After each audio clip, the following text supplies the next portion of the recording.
चलिए भैया फटाफट तैयार हो जाइए। माहौल चुनाव का आ गया है। कभी भी हेलीकॉप्टर की आवाज आ सकती है, कभी भी चुनाव गाड़ी आपके घर तक पहुंच सकती है, कभी भी डुगडुगी बजाई जा सकती है, क्योंकि लोकतंत्र का महापर्व लोकसभा चुनाव जिसकी घोषणा आज कर दी गई है, उसी के बारे में आपसे हम चर्चा करना चाहते हैं और झारखंड के बारे में भी बताना चाहेंगे कि आखिर झारखंड में कब कब चुनाव है। आपको बताना चाहेंगे कि आज चुनाव आयोग ने, मुख्य चुनाव आयुक्त ने चुनाव की घोषणा, लोकसभा 2024 चुनाव की घोषणा कर दी है और ये 7 चरणों में चुनाव होनी है। 46 दिनों का ये महापर्व होगा जिसमें आप, जैसे मैंने कहा कि डुगडुगी की आवाज सुनाई आपको देगी, नेताओं के भाषण सुनेंगे, आपके प्रिय नेताओं के भाषण आप सुनेंगे, जो आपको पसंद है उनके भाषण आप सुनेंगे।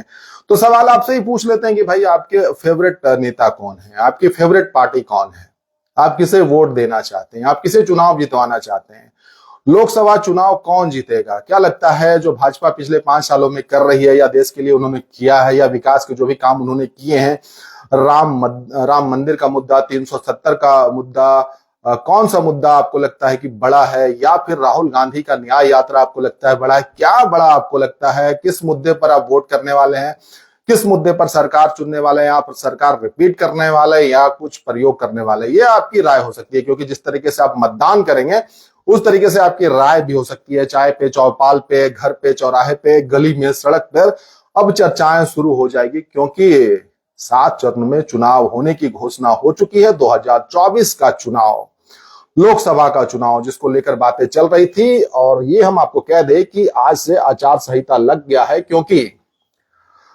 आज से घोषणा कर दी गई है। आज से आपको क्या बता दें, जो शाम का वक्त था जब प्रेस कॉन्फ्रेंस हुई और वहां से जो घोषणा हुई है, उसके बाद से पूरे देश में माहौल चुनाव का बन गया है। अब हर जगह चर्चा होगी, आप टीवी खोलेंगे तो हर जगह आपको यही सुनाई देगा। जो 7 चरणों में चुनाव होने हैं उसके बारे में जानकारियां दी जाएंगी या सवाल पूछे जा रहे होंगे, भाई ये 7 चरणों में जो चुनाव होने हैं ये इतना लंबा वक्त लग रहा है, तो इस पर भी सवाल उठ रहे हैं कि डिजिटल इंडिया के इस दौर में भाई इतना लंबा वक्त क्यों लग रहा है चुनाव को करवाने में। सवाल इस पर पूछे जा रहे हैं। हालांकि हम इस पर नहीं जाएंगे, हम सीधा बात करेंगे कि भाई आपके चहेते कौन है, आपके फेवरेट नेता कौन है, आप किसे वोट देंगे, आप सत्ता में किसे लाएंगे, 2024 में सत्ता की चाबी किसके हाथ होगी। इससे पहले आप ये भी जानना चाहते होंगे, शायद वो खबर पुरानी हो गई, लेकिन एक बार हम रिपीट आपको करना चाहेंगे कि 7 चरणों में लोकसभा के चुनाव होने हैं, जो कि 19 अप्रैल से 1 जून तक होंगे। इसी ड्यूरेशन में 7 चरण के चुनाव होंगे। और ये आपको हम बता दें, जो इंपॉर्टेंट फैक्टर है 4 जून का, जिस दिन काउंटिंग होगी, जिस दिन वोटों की गिनती होगी, और या आप ये कह सकते हैं कि जिस दिन नतीजे आएंगे, या आप कह सकते हैं कि जिस दिन किस्मत का फैसला होगा, या फिर आप ये कह सकते हैं जिस दिन ये पता चलेगा कि भारत की सत्ता किसके हाथ में होगी, या फिर आप ये कह सकते हैं कि गरीबों को कौन देखेगा, या आप ये कह सकते हैं कि रोजगार कौन देगा, ये आपको 4 जून को पता चल जाएगा। तो आपको बता दें, पहली तारीख 19 अप्रैल पहला चरण 102 सीट के लिए चुनाव होंगे।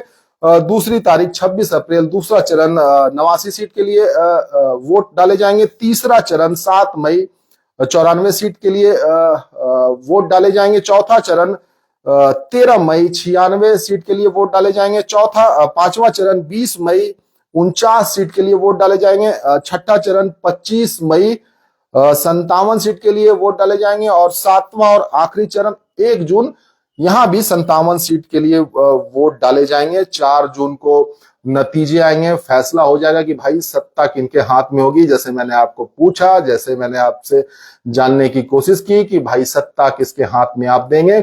आपको अगर लगता है कि भाजपा ने सही तरीके से 5 साल बिताए हैं, सही तरीके से विकास किया है, सही तरीके से डेवलपमेंट हुई है, अगर आप पूरे परफॉर्मेंस को अगर आप देखेंगे, जिसमें आप उन मुद्दों को भी जोड़ना चाहते हैं, जिसमें आप राम मंदिर को देखते हैं, जिसमें आप 370 को देखते हैं, तमाम बातों को देखते हैं, तो आप क्या बीजेपी को वोट करेंगे या फिर राहुल गांधी या फिर इंडिया गठबंधन जिस तरीके से घेराबंदी कर रही है, गोलबंदी कर रही है, क्या आप वहां जाएंगे? जवाब आपको देना है। और एक बात आपको और बता दें, लगातार भाजपा जो है इस बात पर जोर दे रही है, जो उनका कैंपेनिंग है, जो प्रचार कर रही है, कि वो 370 यानी 400 पार का नारा लेकर चल रही है। अकेले 370 और 400 प्लस का नारा लेकर चल रही है। तो क्या आपको लगता है ये लॉजिकल है? क्या भाजपा इस बार 400 प्लस लेकर आ रही है, एनडीए गठबंधन 400 प्लस लेकर आ रही है? अब झारखंड की तरफ भी बढ़ेंगे, जो कि आप जानना चाहते होंगे झारखंड में चुनाव कब होने हैं। हमने आपको बताया कि 7 चरणों में चुनाव होने हैं, जिसमें तारीख जो है 19 अप्रैल से लेकर 1 जून तक। तो झारखंड में जो चुनाव होंगे वो कब होंगे, किन तारीखों में होंगे और किस सीट के लिए कब वोट डाले जाएंगे, ये आप जरूर जानना चाहते होंगे। तो पहली तारीख है 13 मई, और 13 मई जो तारीख आती है वो चौथे चरण की तारीख आती है, और उस दिन 96 लोकसभा सीटों के लिए वोट डाले जाएंगे। और आपको बता दें 13 मई को झारखंड के सिंहभूम, खूंटी, लोहरदगा और पलामू लोकसभा सीट के लिए वोट डाले जाएंगे। झारखंड में 14 लोकसभा की सीटें हैं। 13 मई से यहाँ पर वोट डाले जाएंगे, मत का प्रयोग किया जाएगा। 13 मई ये चौथा चरण होगा। 19 अप्रैल से स्टार्ट हो रहा है पहला चरण, जहां पर आप अपने मत का प्रयोग कर सकते हैं। दूसरा चरण 20 मई, यानी कि झारखंड के लिहाज से मैं कह रहा हूं, और ये होता है आपका 5वां चरण, जिस दिन 49 सीटों के लिए, 49 लोकसभा सीटों के लिए वोट डाले जाएंगे। और 20 मई को चतरा, कोडरमा और हजारीबाग। और 25 मई यानी कि ये आपका छठा चरण है, जिसमें गिरिडीह, रांची, धनबाद और जमशेदपुर के लिए वोट डाले जाएंगे।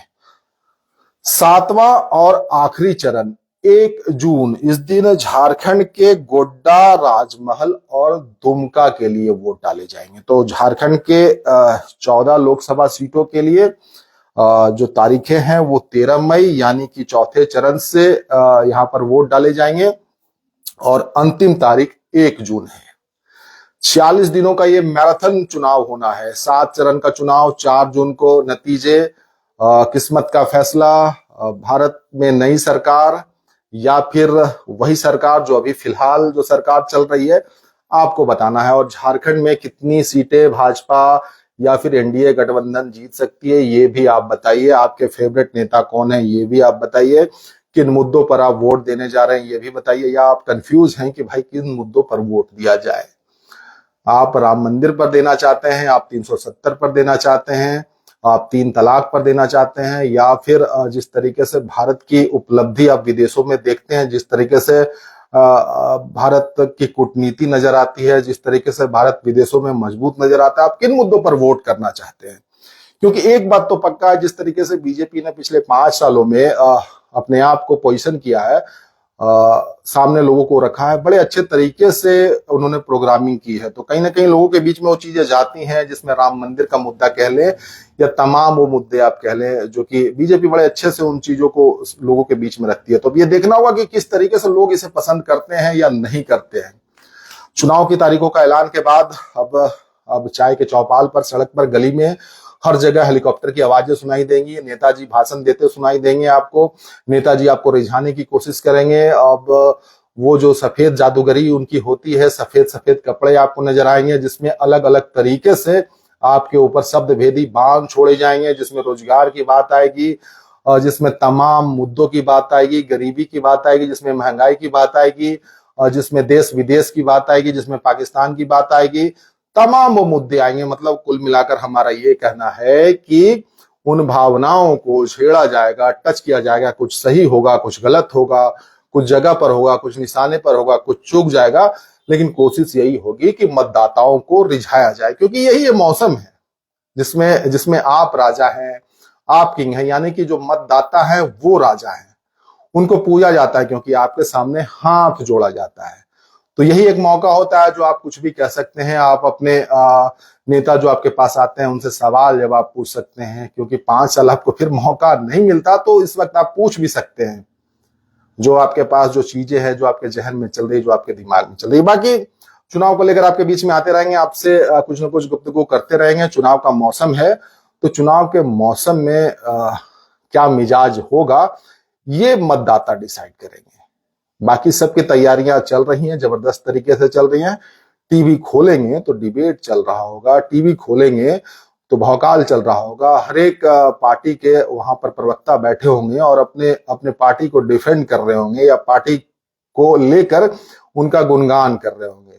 अब जनता उसको किस तरीके से एक्सेप्ट करती है या फिर किस तरीके से उसे तरहीज देती है, ये तो पता चल जाएगा 4 जून को जब नतीजे आएंगे।